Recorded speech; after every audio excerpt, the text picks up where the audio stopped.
Salam Horas Benjua-jua Jua-jua Jauh Rahayu-rahayu.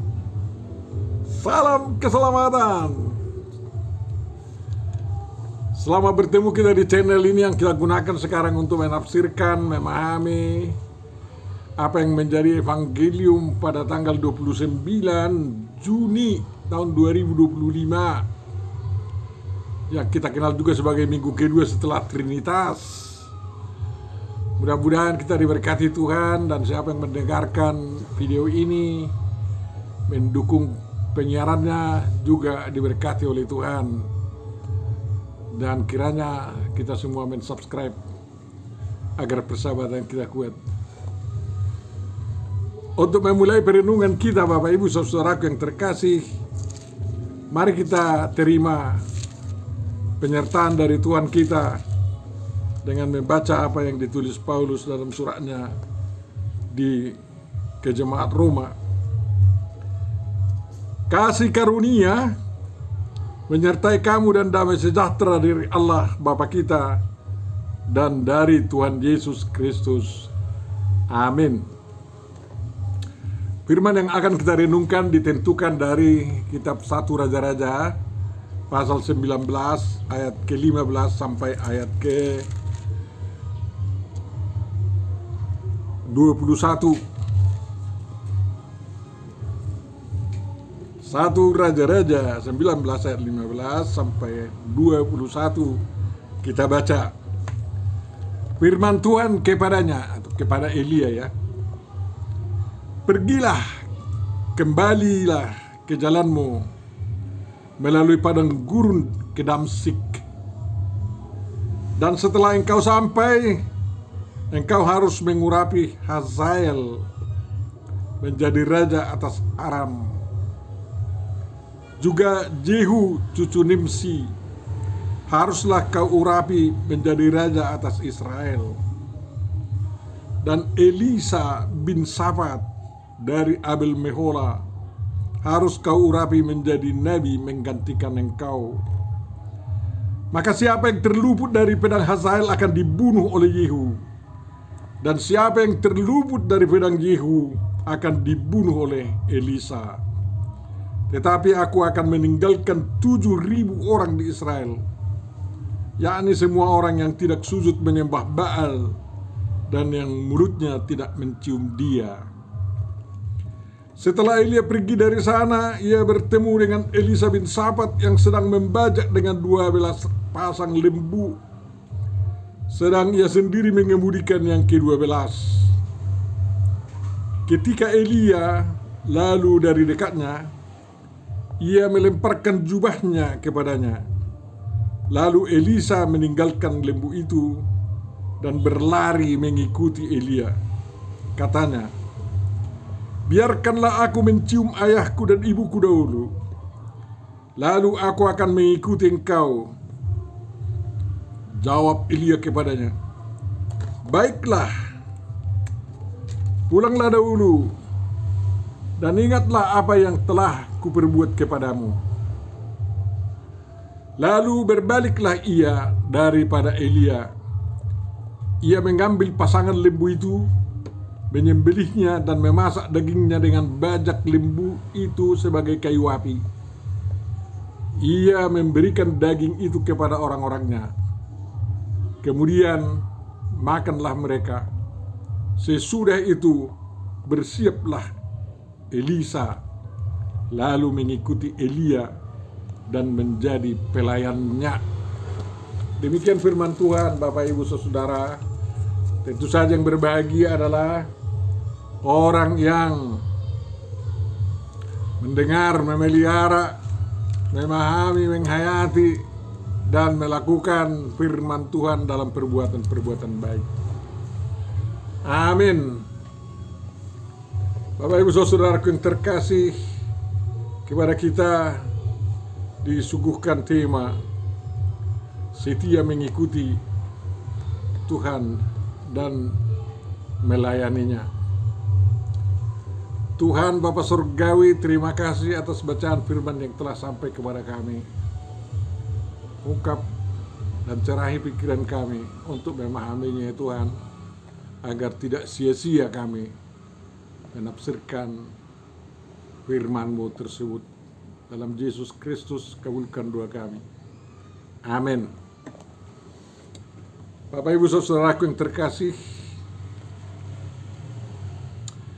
walaupun bangsa Israel telah terbelah dua, satu Israel Utara yang disebut Samaria, dan satu Israel Selatan yang disebut Yehuda, dan negara Israel Utara ini sering diarahkan oleh rajanya untuk membelakangi Jehovah Elohim, sembahan mereka, dan ikut-ikut dengan agama-agama suku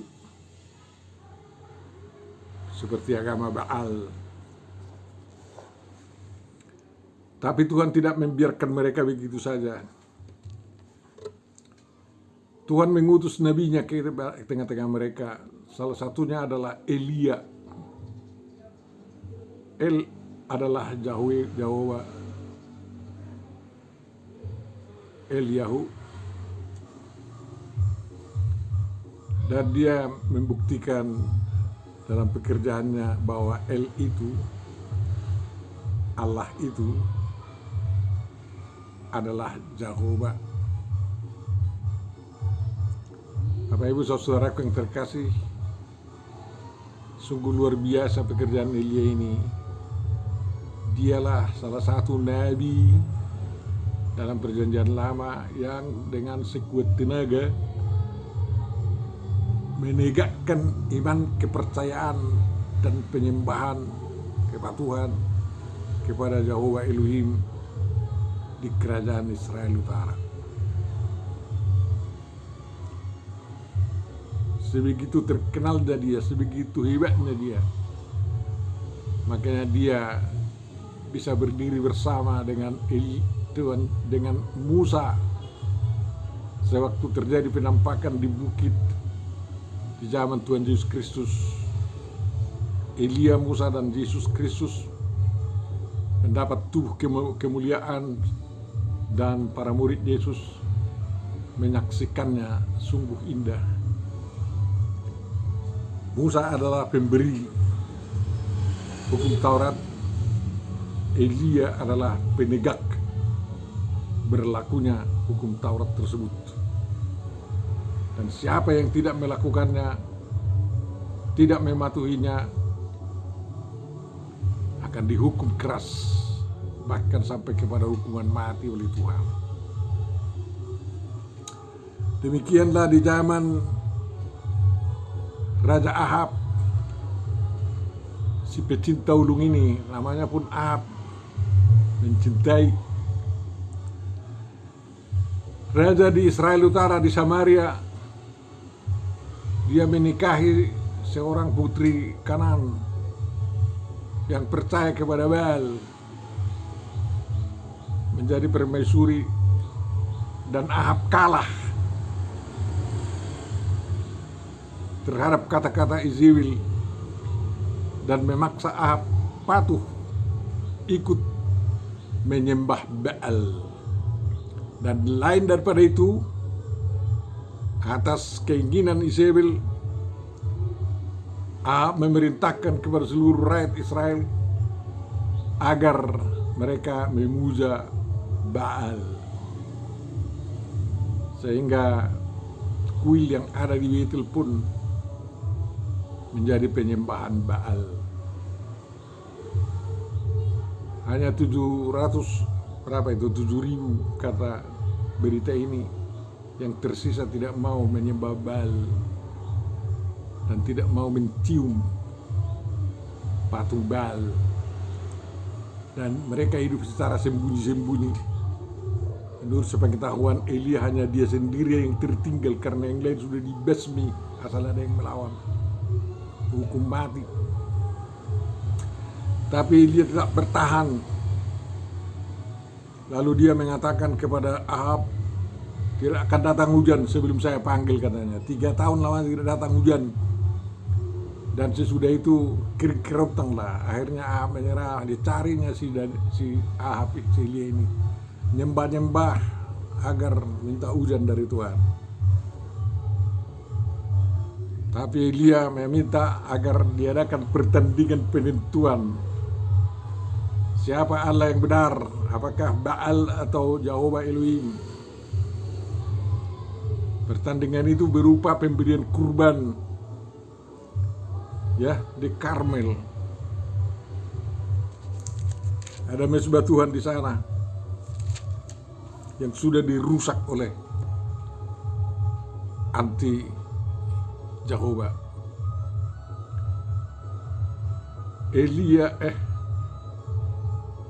Ahab ya terpaksa mengabulkannya, ya.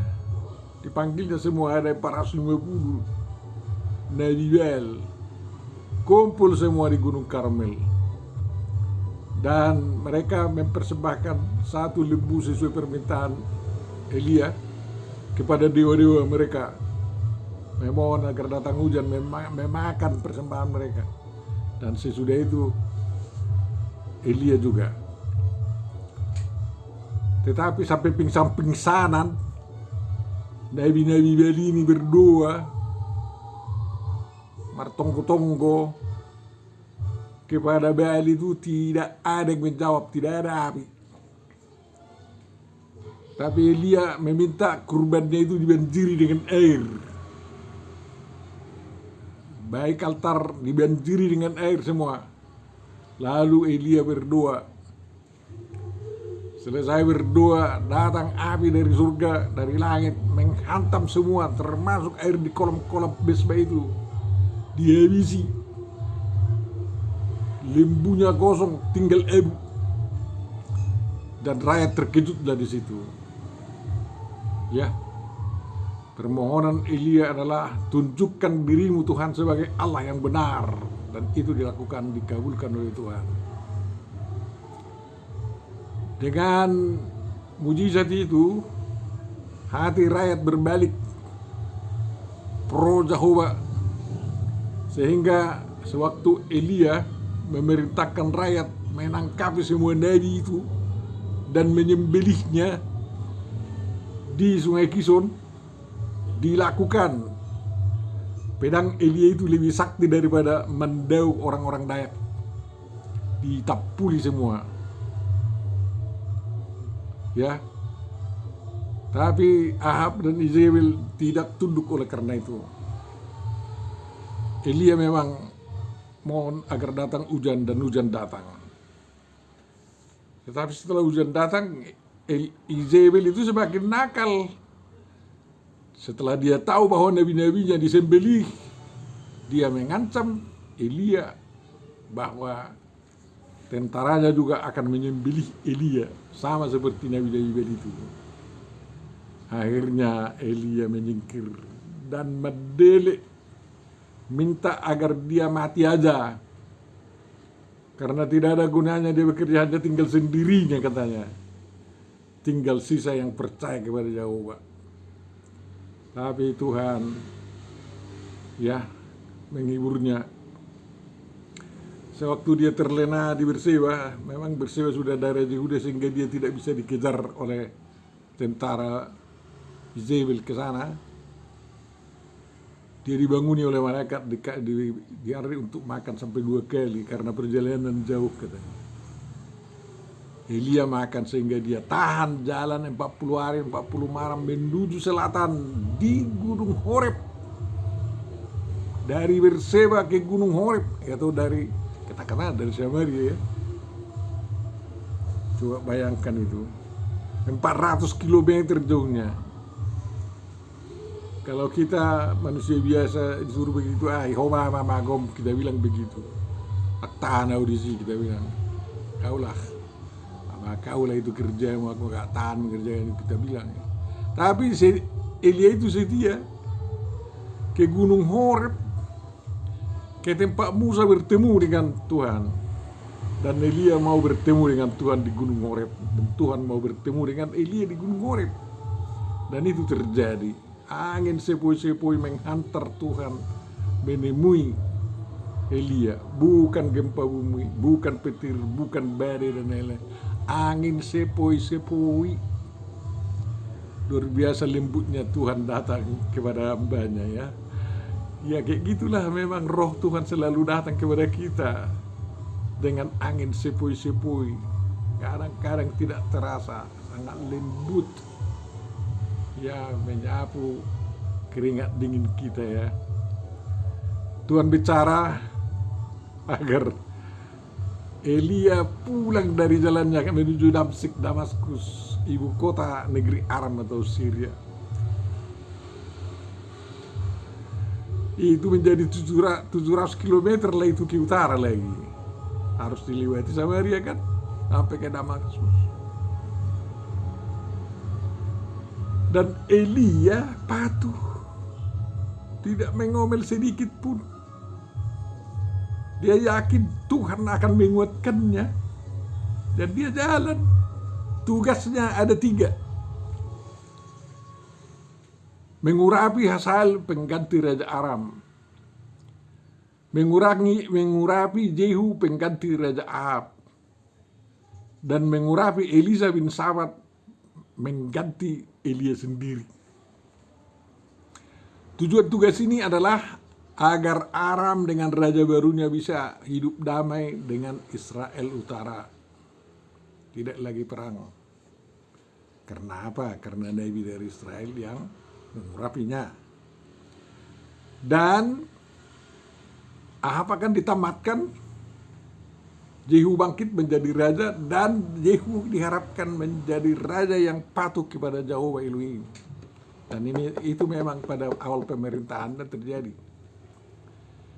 Jadi penegakan kepercayaan kepada Jehovah harus dilakukan bersama dengan pemerintah. Dan ketiga, agar ada nabi pengganti Elia yang membimbing bangsa Israel Utara berjalan di dalam kepercayaan yang benar, patuh kepada Tuhan. Itulah tugasnya itu, dan itu dilakukan oleh Elia. Jadi luar biasa itu. Masalah dalam negeri dan masalah hubungan luar negeri diselesaikan oleh Elia dengan tugas ini. Dan selanjutnya dari cerita itu ya, coba bayangkan ya, bagaimana patuhnya Elia itu menjalani tugasnya tersebut.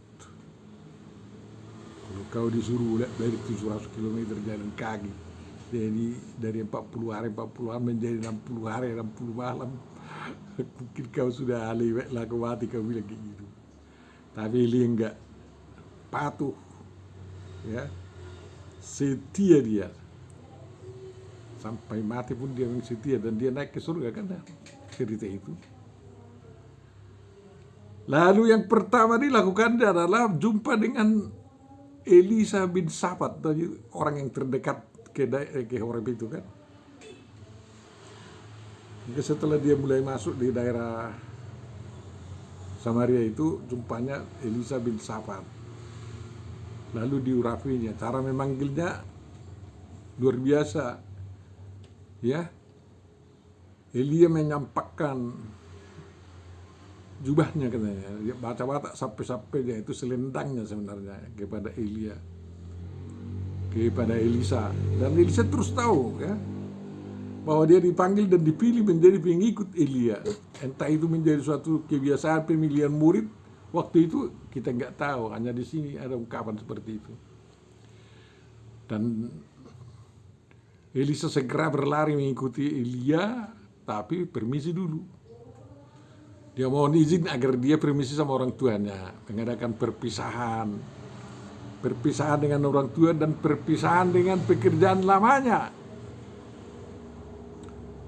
Dia tinggalkan itu arah pembajakan karena dia mau dipilih menjadi hamba Tuhan yang membajak umat Israel agar menjadi tanah subur, tempat dibenihkannya iman atau firman Tuhan yang hidup itu. Dan dia memang harus permisi kepada orang tuanya, karena Dia tidak mau hubungan kekeluargaannya dengan orang tuanya mengganggu konsentrasinya untuk mengikut Elia sekaligus mengikut Tuhan. Ini harus kita sadari ya. Kalau sudah kita mengikut Tuhan, jangan kita lagi melekat kepada profesi lama kita. Ya, murid-murid Tuhan Yesus pun begitu. Mereka dari penjala ikan menjadi penjala manusia. Dan tidak kembali menjadi profesi penjala manusia walaupun begitu berat tantangan. Mereka menderita luar biasa mau. Elisa pun begitu. Ya. Pekerjaan membajak tanah lebih mudah daripada membajak mental bangsa Israel agar patuh kepada Tuhan. Ya. Dan meninggalkan orang tua walaupun tidak menghormatinya, tidak mau lagi terpengaruh oleh panggilan orang tua, itu juga sangat susah juga ya. Tapi Elisa mau itu. Dia bertekad bulat mempersembahkan hidupnya sebulat-bulatnya untuk mematuhi Tuhan, melayani Elia yang menjadi tuannya. Bapak Ibu saudaraku yang terkasih, itu luar biasa itu ya. Dan pada kesempatan ini katakan Elia itu mau menjadi Eloi apa ini ya? Bukan menjadi pelayan ya. Di sini dikatakan itu menjadi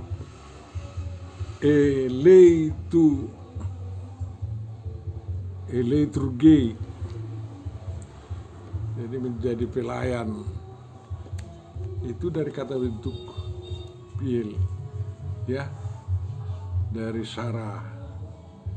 Serifil itu bekerja sebulat-bulatnya untuk melakukan hal-hal yang penting di peribadahan dan kepatuhan iman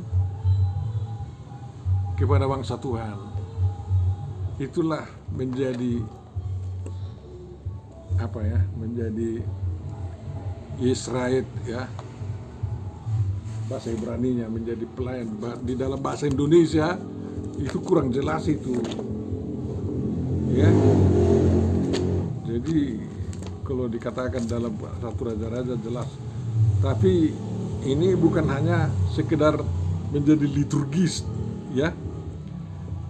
Yesaretehu atau Yesaret itu bukan hanya sebagai liturgis di ibadah, tetapi sebenarnya dari kata Eloi tergei ininya datang kata liturgis ya. Tapi liturgis itu bukan hanya soal maragenda, bukan.